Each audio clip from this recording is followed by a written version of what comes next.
Muy buenas noches a todos y a todas. Como ya les había dicho, he titulado esta enseñanza de oídas, te había oído, basado en el libro de Job. No es un resumen ni un compendio del libro de Job, es un extracto del libro de Job, pero el libro de Job nos deja demasiadas enseñanzas. No pretendo pues agotar en esta enseñanza el libro de Job, solo dejar una enseñanza a partir de este libro. En el capítulo 42, ni siquiera en el capítulo 1, ahora me equivoqué, dije capítulo 1, versículo 1 a 6, no. Es capítulo 42, versículo 1 al 6. Capítulo 42, o sea, el último capítulo del libro de Job. Es que Job dirige estas palabras al Señor. O sea, no estoy hablando del capítulo 1, sino del capítulo 42, versículo 1 al 6. Dice lo siguiente la palabra de Dios. Entonces Job respondió al Señor: sé que tú todo lo puedes y que nadie puede detenerte. Tú preguntaste: ¿quién es este que pone en duda mi sabiduría con tanta ignorancia? Soy yo. Y hablaba de cosas sobre las que no sabía nada, cosas que no entendía, cosas demasiado maravillosas para mí. Tú dijiste: escucha y yo hablaré. Tengo algunas preguntas para ti y tendrás que contestarlas. Hasta ahora solo, Señor, había oído de ti, pero ahora te he visto con mis propios ojos. En otra versión dirá: de oídas te había oído, mas ahora mis ojos te ven. Me retracto de todo lo que dije y me siento en polvo y ceniza en señal de arrepentimiento. Quizás la mayoría de los creyentes, sobre todo los que han leído la palabra de Dios o han escuchado el mensaje de la palabra de Dios, estamos familiarizados con la historia de Job. Sabemos que era un hombre que en cuanto a su carácter era perfecto y recto, y en cuanto a su ética poseía un nivel muy elevado de integridad, era un hombre íntegro, a tal grado que Job aún santificaba a sus hijos y ofrecía holocaustos por si pecaban, y ofrecía holocaustos a Dios por sus hijos, por si ellos pecaban. Oraba inclusive por la rectitud de sus hijos.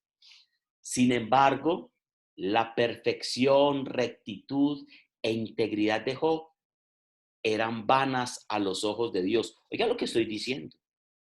Porque proveían de su hombre natural, de su propio esfuerzo y voluntad. ¿Cuántas personas dicen: no, es que lo único importante es ser bueno, vivir rectamente, no hacerle mal a nadie? ¿Quién dijo que era necesario creer en Dios o creer en esas cosas o ir a misa o estar aclamando a Jesús? No, pórtese bien, sea un hombre recto, juicioso, mejor dicho, de buena moral, ¿cierto? De buena ética. Eso lo tenía Job. Y eso para Dios era vano, porque proveían de su propio hombre natural, de su propio esfuerzo y voluntad. Pero Job había nacido en pecado igual. Dios permitió que Job pasara por una serie de tribulaciones y quebrantamientos para demostrarle que su pecado era el orgullo de su perfección. ¿Cuántas personas son orgullosas de su perfección? Y se la vienen restregando a las personas: es que yo soy muy recto, yo soy una persona recta, intachable, a mí que van a venir a hablar de moral, son más inmorales ustedes que viven rezando. Job tenía ese pecado y orgullo de su perfección y necesitaba que Dios se forjara en su ser. No el carácter que tenía Job, podemos decir que era incorrecto, no, pero Dios no estaba en el ser de Job. Dios permitió que Job fuera despojado de sus logros, sus éxitos, su ética, su perfección, su rectitud, y que fuese consumido a fin de demolerlo para después reedificarlo. Escuche lo que estoy diciendo. Dios quiso demolerlo para después reedificarlo. Y aquí caben muchas cosas. Vamos a leer 3 pasajes donde Dios quiere demolernos para reedificarnos. Nosotros nos creemos buenos y Dios no nos ve tan perfecto como nos vemos nosotros. Jeremías 18, 3 al 4 dice, Jeremías 18, 3 al 4. Entonces descendí a casa del alfarero y aquí estaba allí haciendo un trabajo sobre la rueda. El alfarero tenía su rueda y tenía barro encima. Y la vasija de barro que estaba haciendo se echó a perder en la mano del alfarero. Así que volvió a hacer de ella otra vasija, según le pareció mejor al alfarero hacerla. Dios le había dicho a Jeremías que fuera a la casa del alfarero y viera lo que estaba haciendo el alfarero. ¿Y sabe para qué? Para enseñarle a Jeremías que eso es lo que pretendía Dios. Que las vasijas se creían perfectas, pero él que las iba a quebrantar, las iba a volver a hacer de nuevo. Isaías 29:16 dice, ¿qué equivocación la vuestra? Isaías 29:16, ¿qué equivocación la vuestra? ¿Es acaso el alfarero como el barro para que lo que está hecho diga a su hacedor, él no me hizo, o lo que está formado diga al que lo formó, él no tiene entendimiento? Imagínese la vasija cuestionando a su hacedor, al alfarero. Y eso fue lo que hizo Job. Estaba cuestionando lo que Dios hacía. Romanos 9:19 al 21 dice, me dirás entonces, ¿por qué pues todavía reprocha a Dios? ¿Por qué? ¿Quién resiste a su voluntad? Al contrario, ¿quién eres tú, oh hombre, que le contestas a Dios? ¿Dirá acaso el objeto modelado al que lo modela, ¿por qué me hiciste así? ¿O no tiene el alfarero derecho sobre el barro de hacer de la misma masa un vaso para uso honorable y otro para uso ordinario? ¿Será que Dios no puede ejercer su propia voluntad y seremos nosotros los que cuestionamos lo que pasa?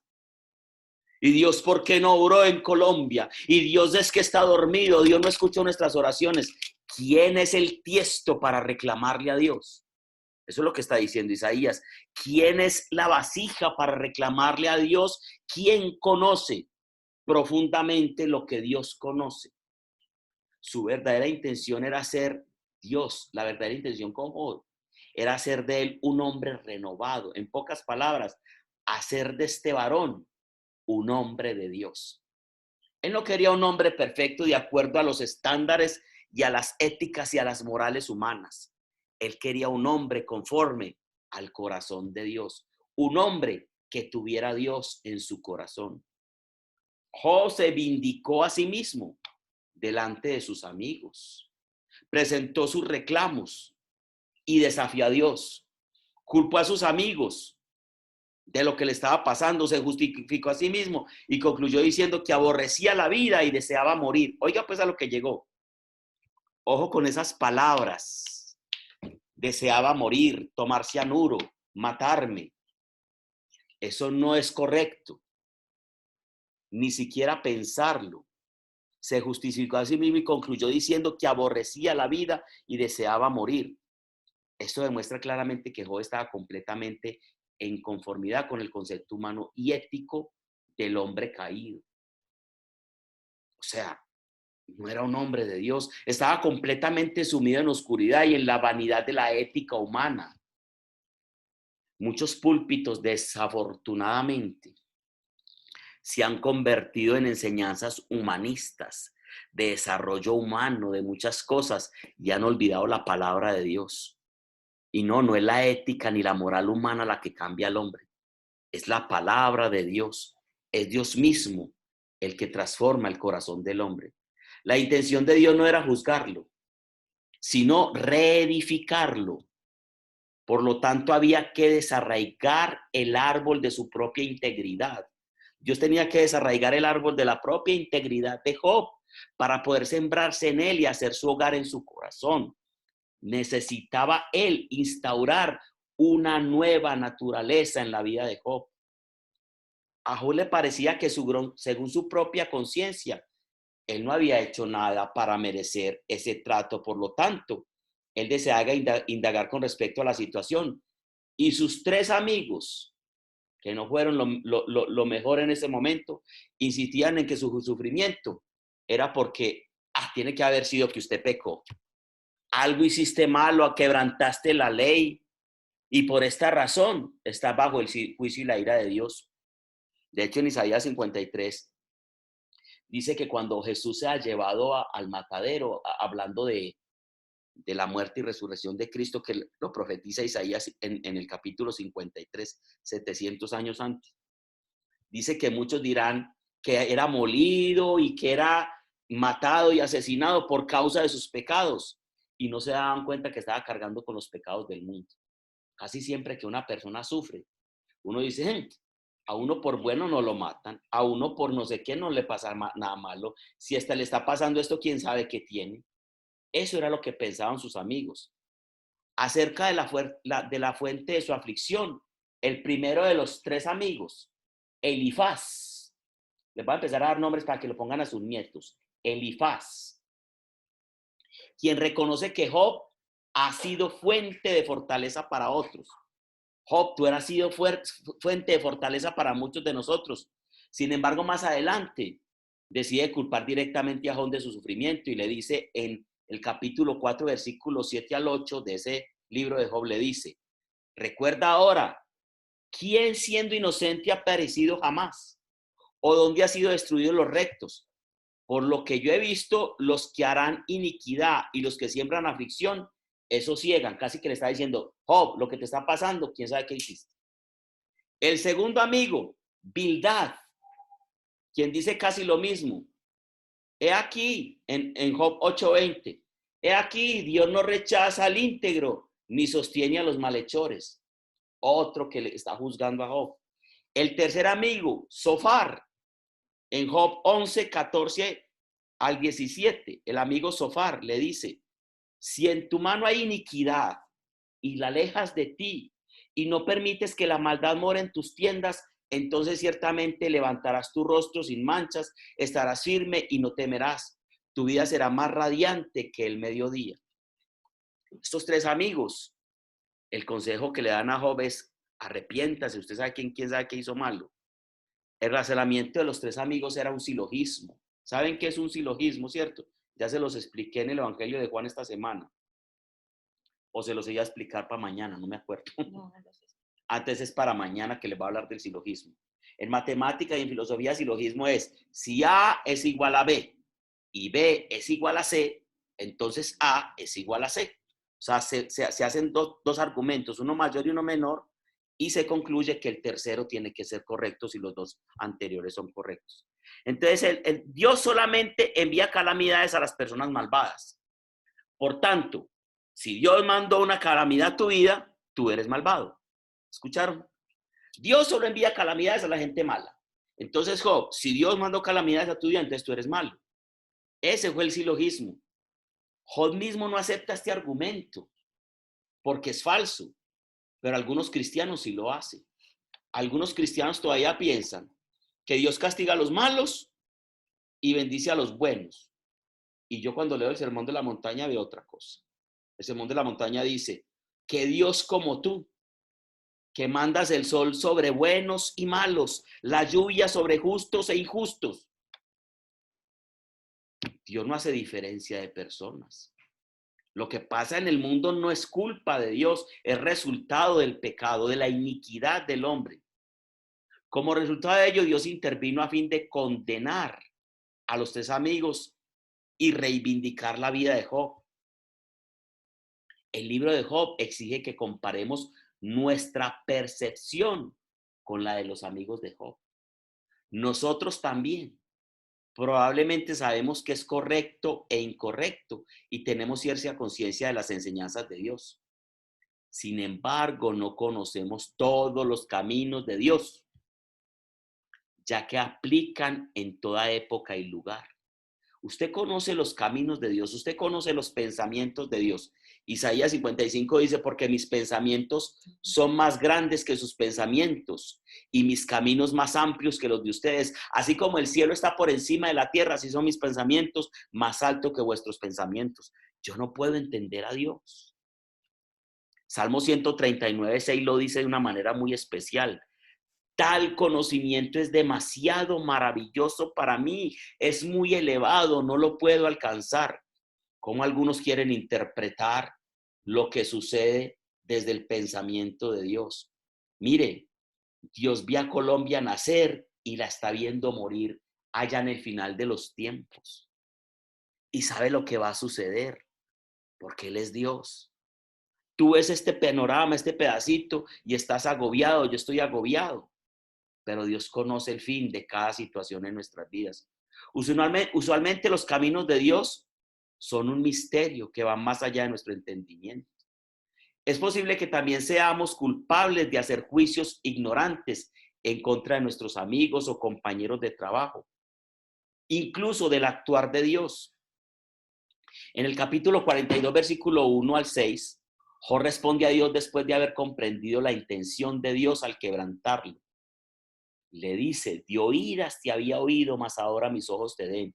Lo vuelvo a leer. Job respondió entonces al Señor y le dijo: yo sé bien que tú lo puedes todo, que no es posible frustrar ninguno de tus planes. ¿Quién es este? Has preguntado, que sin conocimiento oscurece mi consejo. Reconozco que he hablado de cosas que no alcanzo a comprender, de cosas demasiado maravillosas que me son desconocidas. Ahora escúchame que voy a hablar. Dijiste: yo te cuestionaré y tú me responderás. De oídas había oído hablar de ti, Señor, pero ahora te veo con mis propios ojos. Por tanto, me retracto de lo que he dicho y me arrepiento en polvo y ceniza. Job estaba abrumado. Ha tenido bastante. Reconoce la soberanía de Dios y confiesa que ha hablado imprudentemente con sus labios. ¿Cuántas veces hemos hablado imprudentemente con los labios? Es increíble la gente como habla de fácil de Dios. Hay una catástrofe y matan 4 y 5 niños, y es que es la voluntad de Dios. ¿La voluntad de Dios? No. Dios a veces no interviene en ciertas cosas, pero no es su voluntad. Fue la voluntad del que los mató, es la situación del pecado que hay en el mundo. Ahora que no solo ha oído al Señor, Job, sino que lo ha visto con sus ojos, se aborrece y se arrepiente en polvo y ceniza. Ahora, naturalmente, Job no vio a Dios de manera visual, porque nadie ha visto a Dios. Es probable que Dios se le apareciera a Job en una teofonía, es decir, una manifestación visible de la gloria de Dios. Una teofonía es como una luz, una cuestión resplandeciente, una situación sobrenatural, y Job entiende que es Dios. Tuvo que haber una revelación tan vívida de su sabiduría, poder, providencia y soberanía, que equivalía a haber visto cara a cara al gran Dios. En Job capítulo 1, versículo 1 se llama Job cabal y recto. Mire lo que dice: había un hombre llamado Job que vivía en la tierra de Uz. Era un hombre intachable, de absoluta integridad, que tenía temor de Dios y se mantenía apartado del mal. Aquí al final del libro se aborrece a sí mismo ese Job. Ese Job tan perfecto que describen al principio del libro, en el capítulo 42, que es el último del libro, el mismo Job se reconoce y se aborrece a sí mismo. Esta ha sido siempre la experiencia de los hombres santos, de los hombres escogidos de Dios a través de las edades. Siempre que han encontrado a Dios, han reconocido su pequeñez, han reconocido su fealdad, se han tenido que humillar delante de la presencia de Dios. Entre algunos otros personajes bíblicos que sintieron su propia miseria y pecaminosidad, en la presencia de Dios se encuentran los siguientes. Por ejemplo, Moisés, capítulo 3, versículo 6 del Éxodo. Moisés habla lo siguiente, Éxodo 3:6. Yo soy el Dios de tu padre, el Dios de Abraham, el Dios de Isaac, el Dios de Jacob. Cuando Moisés oyó esto, se cubrió el rostro porque tenía miedo de mirar a Dios. O sea, cuando uno tiene encuentro con Dios, la fealdad que uno tiene le impide ver a Dios. Indignos. Somos indignos. Isaías mismo en Isaías 6:5 dice: entonces dije, todo se ha acabado para mí, estoy condenado porque soy un pecador, tengo labios impuros y vivo en medio de un pueblo de labios impuros. Sin embargo, he visto al Rey, el Señor de los ejércitos celestiales. Isaías también. Pedro, por ejemplo, cuando Simón Pedro se dio cuenta de lo que había sucedido, cayó de rodillas delante del Señor Jesús y le dijo: Señor, por favor, aléjate de mí, que soy muy pecador para acercarme a ti. Pablo cayó al suelo y oyó una voz que le decía: Saulo, Saulo, ¿por qué me persigues? en Hechos 9:4. Juan, el apóstol Juan, en Apocalipsis 1:17, que ahora lo veíamos, ese señor que viene ahorita de barbas blancas en la segunda canción, de Dios te adoro a ti. Cuando está ante la presencia de Dios, cae abruptamente doblado. Cuando lo vi, caía a sus pies como muerto. Pero él puso la mano derecha sobre mí. ¿Lo vieron en el video? Y me dijo, no tengas miedo. Yo soy el alfa y la omega, el principio y el fin. Cuanto más se cree en la gracia, más pequeño se es a los propios ojos. Cuando más una persona conoce de Dios, más pequeño se cree ante Dios y ante a los demás. La persona altiva, orgullosa, como estaba Job, que aunque era perfecto y bueno, él se creía eso y adulaba y le hablaba a sus amigos de esa situación y a sus hijos. A veces se toscan fastidiosas ese tipo de personas. Ver a Dios equivale a ganar a Dios. Es recibirle y dejar que Él crezca en nuestro corazón. Ver a Dios nos transforma. Verlo. Y no verlo así, pues la figura de Dios. No, ver a Dios es tener un encuentro personal con Dios tan vívido, tan real, que es incuestionable, que llena mi vida dialoguía. Cuando más veamos a Dios en todas las circunstancias de nuestra vida diaria, más le conoceremos y más le amaremos. En cada acto, en cada situación, cada que pasa algo, ahí está Dios. Siempre está ahí para sus hijos. ¿O es que creen que ya nos dejó huérfanos? Que se olvidó, que nos dio la espalda. Eso creía el pueblo de Israel cuando estaba en Egipto. Sin embargo, estaba ahí. Eso creía el pueblo de Israel cuando estaba cautivo en Babilonia, cuando Daniel allá con el rey Nabucodonosor, y ahí estaba Dios. Estaban bajo el yugo romano y ahí estaba Dios. Ser transformado significa que el elemento de Dios es añadido a nuestro ser de tal manera que podamos magnificarle llevando su imagen y señorío aquí en la tierra. O sea, hay parte de Dios en mi vida. Necesitamos la integridad y la ética más elevada que proviene de Dios y no de nuestro propio esfuerzo. Y eso es lo que tenía que entender Job. Escuchen, les voy a repetir. Necesitamos la integridad y la ética más elevada, pero la que proviene de Dios y no de nuestro propio esfuerzo. La que proviene de Él, porque no es con espada, ni con ejército, ni con nuestras fuerzas, es de Dios. Es una transformación, transformados a través del Espíritu Santo. La Biblia dice que Job era perfecto y recto, temeroso de Dios, apartado del mal. Por tanto, su arrepentimiento no era por sus pecados secretos u ocultos, sino por haber hablado con ignorancia al decir que Dios había sido injusto, por poner en duda la soberanía y la justicia de Dios. No cuestiones a Dios. Ahora que has visto a Dios, que conoces a Dios, le dicen a Job, él quiere retractar los desafíos que presentó ante Dios. El polvo y la ceniza al cual él hace alusión son símbolos apropiados para el arrepentimiento y el remordimiento en tiempos de Job. En particular, la palabra ceniza connota humildad, inutilidad o arrepentimiento. Y recuerden que la palabra arrepentimiento, y se los he dicho 30,000 veces, yo creo, metanoia, cambio, nous mente. Job tenía que cambiar sus estructuras mentales, entender el mensaje que Dios le habíamos dado. Aquí hagamos un pequeño alto y hagamos una reflexión sobre esta frase. Pecamos cuando dudamos del carácter de Dios. Pecamos cuando dudamos del carácter de Dios.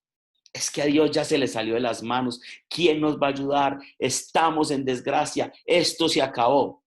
Estás dudando del carácter de Dios. crees que Dios perdió el control, no conoces a Dios.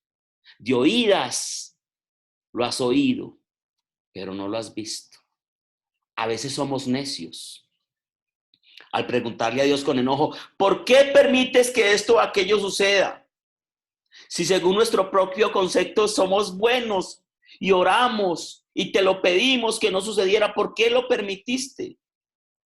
Pues no vemos más allá del día de hoy, porque solo de oídas hemos oído de Dios. No conocemos cómo realmente es Él. No percibimos el propósito que tiene en cada problema que nos acontece. Él lo conoce. Dios pudo haber evitado, y escuchen lo que le voy a decir, Dios pudo haber evitado que José, el hijo preferido de Jacob, fuera metido en la cárcel. Él lo podía haber evitado y que hubiera sido vendido por sus hermanos, pero no lo hizo. Sin embargo, para el momento en que José fue vendido por sus hermanos y metido a la cárcel, eso parecía tan injusto. ¿A usted no les parece muy injusto eso? Pero después de uno conocer toda la historia, uno dice, jue madre, Dios está orando. Estaba orando en la vida de José, incluso en la vida de Jacob, incluso en el pueblo de Israel, porque gracias a eso, el pueblo de Israel evitó la muerte en la sequía y fue llevado a Egipto con privilegios, porque José pues, pasó a ser el principal después de Potifar, un hombre grande. Pero tenía que haber entrado a la cárcel para poder leer los sueños de estas personas que están en la cárcel y poder ser tenido en cuenta para leer e interpretar el sueño del faraón. A veces pensamos que Dios perdió el control. Lea la historia de José y piense que no conoce el final. Y usted dice, pero ¿cómo Dios a un hombre que le dijo que iba a ser principal, que le dio sueños, que iba a estar por encima de sus hermanos, permite que sus hermanos abusen de esa manera? Que lo tiren a ese hueco, que lo vendan como un esclavo, que llegue y se porte bien y por portarse bien, por no caer en las trampas de la esposa de Potifar, injustamente sea metido a la cárcel, que pase tanto tiempo en la cárcel. Dios es muy injusto, Dios injusto, cuestionando a Dios cuando Dios llevaba los hilos para un final feliz. Lo mismo que llevaba los hilos en la vida de Job. Y lo mismo que lleva los hilos en este momento, y no me cabe ninguna duda, en nuestro país y en nuestras vidas, si confiamos en Él. Pero si empezamos con esas situaciones de seguir los juegos de las redes, desconéctense de las redes y únanse a la red llamada la palabra de Dios, la Biblia. Llénense de entusiasmo, de sabiduría, de conocimiento. Mientras están leyendo y escuchando mensajes de un lado para otro, lean mensajes de la Biblia. Esta semana me propuse no ver noticias y en vez de eso me iba para la pieza y me ponía a leer. Y que mira qué pasó esto, y yo encerrado en mi pieza leyendo, llenándome de más de esto y preparando inclusive este mensaje. Y le decía, Señor, yo no voy a dejar que eso me enferme, que eso me saque de creer y depositar mi confianza en ti. Yo sé que tú tienes el control. Y leía y estudiaba y fuera de eso me iba para el Evangelio de Juan y preparaba el tema del siguiente día y siempre metido en esto para no dejarme afectar. Porque Héctor se conoce y Héctor sabe que es ansioso y Héctor sabe que tiene un montón de cosas. Entonces le iba a seguir al juego a la gente o le creo a Dios. Pudo haber evitado que Jeremías, el mismo Dios, fuera lanzado en el pozo cenagoso. Lo pudo haber evitado. Pudo haber evitado que Pablo naufragara 3 veces cuando fue en sus viajes, inclusive fue mordido por una serpiente, pero no lo hizo. Y estos problemas hicieron que estos hombres terminaran en intimidad con Dios y con una profunda fe. Escuche lo que le estoy diciendo. Esta situación que Dios no evitó hizo que José, que Jeremías, que Pablo y que todos estos hombres que pasaron por situaciones que Dios permitió y que no contuvo, que no atajó, dejó que pasaran, eso hizo que estos hombres terminaran en una intimidad con Dios y una profunda fe. ¿No será eso lo que Dios espera de nosotros? La actitud de Job de Job cambió extraordinariamente. Aún cuando sus problemas, cuando los problemas nos obligan a poner los ojos en Dios y depender de Él y poder decir como Job, mas ahora mis ojos te ven. Job es distinto a Dios porque se le ha revelado personalmente como lo hará con nosotros. De oídas te había oído, mas ahora mis ojos te ven. Recordemos que cada experiencia que vivimos es una oportunidad para ver y reconocer de una manera más profunda a Dios. Cada situación en nuestra vida es una oportunidad para conocer más a Dios. Yo me pongo a ver las tribulaciones que ha habido en mi vida y gracias a ellas, porque yo que me conozco, si no hubiese sido por esas situaciones, yo no estuviera tan apegado a Dios. Gracias a la bendita tribulación. Probablemente teníamos un conocimiento meramente doctrinal, pero Dios desea forjarse en nuestro interior, en nuestra mente. Muchas personas, mucha doctrina. En nuestro temperamento, en nuestro carácter quiere estar Dios, en nuestra integridad, en nuestra alma, en nuestras emociones y en nuestra voluntad, de tal manera que Él pueda reflejarse a otros desde nuestro ser interior. Esto sería equivalente a magnificarle, a exaltarle nuestra manera de vivir. De oídas te había oído, mas ahora mis ojos te ven. Job no tenía la revelación de Dios como el Padre. Él simplemente creía en Dios, como todo mundo. Ay, yo creo en Dios, yo creo en Dios. Pero no había tenido un encuentro con Dios. Por eso le dice, Señor, qué pena. Yo que era tan chicanero y solo de oídas te había oído. Ahora te veo y comprendo. En medio de la gran aflicción y pérdida por la que pasó siendo hombre humano, llegó a decir, mejor me hubiera quedado en el vientre de mi madre que haber nacido. Imagínense hasta dónde llegó. Job sabía que Dios existía, pero en sin tribulación dudó de Él. Y sabía que existía, pero en su sufrimiento dudó de Dios, porque no había tenido un encuentro con Dios, de oídas solamente. Cuando tienes la revelación de Dios como Padre realmente, sabes que Dios todo lo sabe, todo lo puede y está en todas partes al mismo tiempo. Cuando Dios quitó la aflicción de Job y le duplicó todo lo que había perdido, Job declaró que había escuchado de ti, Señor, de oídas, pero ahora te veo como lo que eres, el Padre que cuida, que suple, que restituye más de lo que nos han quitado. Sustentas, sanas, perdonas, provees, entiendes, abrazas y amas incondicionalmente. Cuando pases por tribulación, siempre piensa en Job y permite que Adonai, el Señor, se te revele como el Padre que siempre soñaste tener. Elohim, el Dios supremo, ayer, hoy y por los siglos de los siglos. Si lo hizo por ellos, lo hará por ti, lo hará por mí también. Solo debemos creer, confiar, esperar y obedecerle a Él y a su palabra. Si Dios no está inmerso en mi vida, en mis decisiones, en mis anhelos, entonces, ¿cómo puedo decir que creo en Dios? Nunca antes de entregar mi vida a Cristo me hice esta pregunta, porque nunca antes tampoco había leído la Biblia.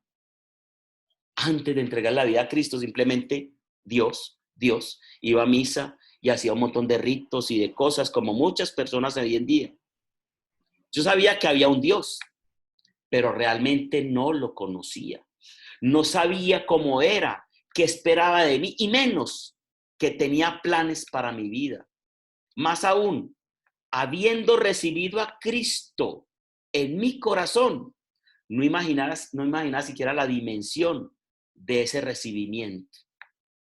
Ha sido solo a través de la búsqueda personal. Escúchenme, es una búsqueda personal que he logrado entender cuán grande, poderoso, sanador, omnisciente, omnipresente, omnipotente, misericordioso, amoroso, proveedor, es mi Dios y mi Señor, nuestro Dios. He descubierto que puedo hablar con Él directamente y que Él utiliza su palabra para contestarme Y esto no es solo un privilegio mío, sino de todo aquel que lo busca en espíritu y en verdad. Descubrí como Job que solo de oídas lo había oído, pero hoy mis ojos lo ven. Me he dado cuenta al conversar con algunos hermanos en Cristo, que al igual que yo, en su momento, creen en Dios, pero en un Dios lejano, castigador, al cual no podemos faltarle. Un Dios que se molesta porque dejamos de ir un domingo a misa, o porque no podemos asistir a un estudio bíblico o cualquier otra actividad en la iglesia.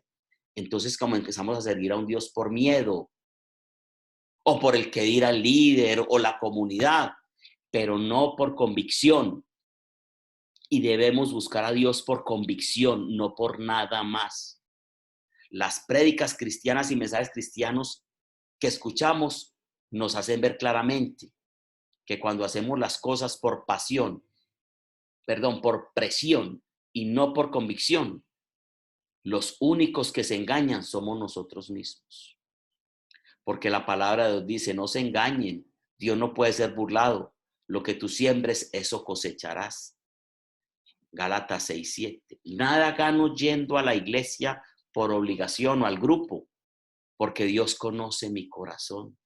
No puede hacer las cosas por agradar o quedar bien con alguien, no. Ojo, yo no estoy diciendo que está bien que dejemos de asistir a los grupos, congregarnos, estudiar, ir a la iglesia, participar en las actividades que se realizan en la iglesia, sino que debemos conocer más lo que dice Dios en su palabra para no dejarnos sorprender o manipular por aquellos que dicen tener la verdad. La Biblia dice en Oseas 4:6, mi pueblo perece por falta de conocimiento. Por último, ser cristiano es creer en Jesucristo. Y para creer en Él hay que conocerlo. Y para conocerlo hay que buscarlo en cada pasaje de la Biblia, diariamente. Le repito, para creer en Jesús hay que conocerlo. Para conocerlo hay que buscarlo. Y para buscarlo debemos estudiar la palabra de Dios diariamente y a cada instante de nuestra vida. Y por supuesto, poner en práctica sus enseñanzas, porque nada nos vale leer sus enseñanzas y no practicarla. Es cierto que nuestros guías espirituales nos enseñan y nos pastorean en ocasiones, pero eso no nos excluye de buscar personalmente y crecer en el conocimiento de la palabra. Es una búsqueda personal. Yo me atrevo a decir que si buscamos diariamente de Dios, Él nos hablará directamente y nos dará el discernimiento necesario para evitar que nuestra fe sea manipulada por personas, por circunstancias, haciéndonos creer que por obras o por el dinero que damos o por las cosas que hacemos estamos más cerca de Dios. Dios no es un Dios castigador que no comprende nuestros problemas. Sus pensamientos son diferentes a los nuestros. Eso lo dice Jeremías 29:11, porque yo sé los pensamientos que tengo acerca de vosotros, dice el Señor, pensamientos de paz y no de mal, para darles un fin, bueno, el fin que ustedes esperan. Sin duda es un reto aprender y practicar la palabra de Dios, pero no debemos olvidar que Jesucristo vino a este mundo para ser nuestro ejemplo y demostrarnos que nosotros también podemos, si lo seguimos, hacer lo que Él hacía. Porque eso lo dijo Jesús en Juan 14:12. De cierto les digo, el que en mí cree, las obras que yo hago, también Él las hará, y mayores que estas hará, porque yo voy al Padre. Amigo y hermano, Dios lo creó a usted para que tenga una relación con Él. Repito, relación con Dios. La religión es un vehículo, no es el fin. El fin es tener una relación con Dios. Quiere que usted tenga mayor intimidad con Él en este mundo y para que pase la eternidad a su lado en el cielo después que muera. Pero los estudios bíblicos y las prédicas cristianas nos enseñan que hay una cosa que nos impide relacionarnos con Dios y es el pecado. Ahora, no importa cuánto nos esforcemos, por solucionar el pecado. No podemos salvarnos a nosotros mismos. No podemos ganar el cielo por ser buenos. Y eso Job lo tenía que aprender. O por ir a la iglesia o ser bautizados. Esta es una mala noticia. Pero Dios tiene una buena noticia, un evangelio. No se preocupe. Dios nos ama tanto que envió a su único hijo, Jesús, a la tierra. Él vivió una vida perfecta, sin pecado. Él sí lo hizo. No Job. Y después murió en la cruz para recibir el castigo por nuestros pecados. 3 días después volvió a la vida y ahora vive en el cielo. Pero nos dejó el Espíritu Santo que habita en todo aquel que cree en Jesús y lo busca día y día y día y día tras noche de todo su corazón. Él dijo, yo soy el camino, la verdad y la vida, nadie da al Padre sino por mí. Para venir a Dios y vivir en el cielo después de morir, usted debe aceptar a Jesús como su Señor y Salvador personal. Recuerde que para encontrarlo debe buscarlo y para buscarlo está su palabra.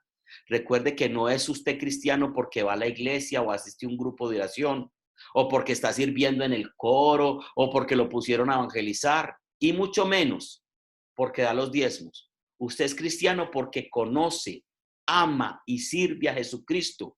Usted es cristiano porque reconoce el sacrificio de Jesucristo en la cruz y cree que resucitó entre los muertos. Esa es la única verdad. Este es uno de las verdades más grandes que hay en la Biblia. Pidámosle a Dios que nos dé sabiduría y discernimiento para no ser engañados y aceptar su palabra. Padre, gracias por esta enseñanza. Gracias por tu palabra, Señor. Tu palabra es viva y eficaz y es más cortante que una espada de 2 filos, Señor. Ojalá hayamos comprendido lo que en esta noche nos quisiste enseñar, Señor. Gracias porque yo sé que tu intención con nosotros es que te busquemos, que dejemos de mirar las circunstancias, que dejemos de mirar al mundo, que dejemos de mirar a los gigantes que se levantan. ¿Qué tal que David se quede mirando al gigante Goliat? Él no miró esa circunstancia tan grande y tan aplastante, tan en contra de todos los pronósticos. El gigante le dijo, te voy a destrozar, y quizás hoy parece que la circunstancia nos dijera, los voy a destrozar. Pero David le dijo al gigante, tú vienes contra mí con espada, lanza y jabalina, y yo voy contra ti en el nombre del Dios de los ejércitos de Israel, a quien tú desafiaste. Eso es fe. Eso es tener a Dios por encima de cualquier circunstancia. Y esa es la invitación de esta enseñanza en esta noche de